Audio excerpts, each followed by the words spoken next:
Hello all, this is Dr. Dave Maslach talking to you about reciprocity.com. The E is written with a 3, and in this particular video, I'm going to talk to you about how professors actually grade papers. So if you don't know me, I'm an associate professor of innovation strategy and entrepreneurship, and I created this whole reciprocity project to give back as much as I possibly can. There were so many people that helped me out that I wanted to pay the favor forward and help you out.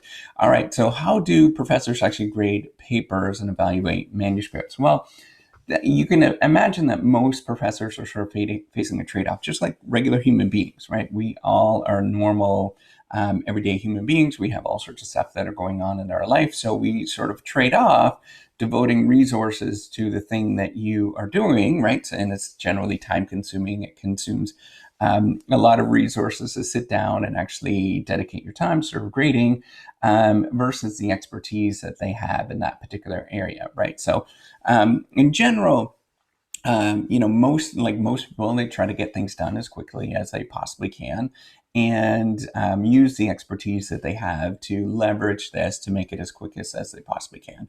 So there's some sort of tools and techniques that they may sort of grade papers and make it a little bit more quicker. So one of them being is that they use a rubric, and I tend to do this as much as I can, just to make it as fair and uniform as I possibly can make it across the board for most papers that you're writing on, to make it sort of manageable as well, to make it sort of easier on me and to easier on the students, and to make the grading uniform across the students, because we're trying to make things as fair. I always sort of view it as, it's not necessarily that I'm trying to be that I'm trying to sort of be right in any sort of way, but I'm trying to make it fair across the board for all of the students that are doing that. So you can imagine that professors will sit down, they'll write, or they'll grade us 40 different assignments of the same thing, or from the different people, or 40 different documents, and that gets a little bit tedious.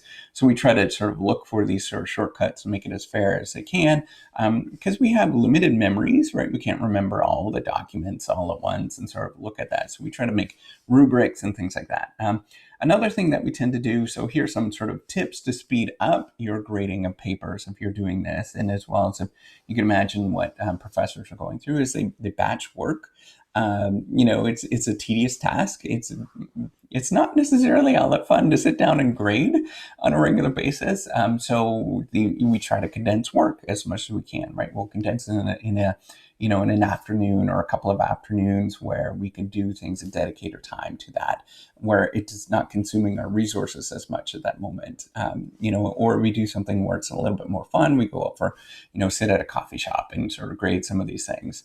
A second thing is that most of the time, most professors I know, especially later on as you develop as a professor, you become a little bit more lenient and you give students the benefit of the doubt with grading and help them out as much as I possibly can, right? So whenever it's kind of like, I could go this way or that way, generally we try to be a little bit more lenient and just helpful as we can, right? And the reason is we know how difficult it is to learn some of these things, and it's you do see in terms of progress over time that it is difficult to learn some of these things. You do sort of see differences in terms of ability whenever maybe you're looking at a second year paper, for example, versus somebody's developed and worked on it for 5 years. Well, there's going to be differences at that moment, and we acknowledge that.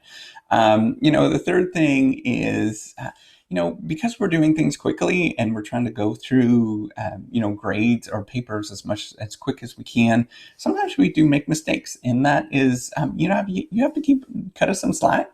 And if you are a professor that is doing that right now and you do make mistakes, well, just know that, as long as you're trying to do your best and you're as accurate as you possibly can, then you're doing your best, right? You don't have to necessarily be perfect every single time. We do make mistakes, and you have to sort of acknowledge that's an okay thing to make mistakes when you're actually grading. A fourth thing is that we can spot plagiarism really quickly. When you're an expert in an area, it's really easy to spot plagiarism. You know the domain really well. You also can sort of spot, manage marketing speak. That's stuff that's on like Wikipedia and, company websites and all this kind of stuff. It becomes really easy to see this kind of stuff and spot when all of a sudden the tone changes. So just be well aware. If you can Google something, so can we. So just know that is there, and the same website's going to pop up for you as it does for us. So just be well aware of that. And the last thing is, we often try to get graduate students to do the grading simply because it is, there's two reasons. It's tedious, obviously, but the other thing is that, graduate students have to learn the domain as well. So you could think of this as like if you were a partner at a law firm, you're going to get your associates to learn the material, and the way that they learn the material is that they're actually going out and actually doing the work, right? That's how you actually get that done, right? So in a law firm, that's the way it's structured. Partners actually go out and get deals, and associates go out and they do the work. And that's really what graduate students are doing as well. So they learn the domain a little bit better because we've done it. And that's kind of the way that you learn the domain, is you repeat the same thing over and over and over again until you become an expert in that area. So that's all I wanted to say in terms of how, professors actually grade papers. We try to balance our expertise with how long it actually takes to do something. We try to do it as quick as possible, but as efficiently as possible.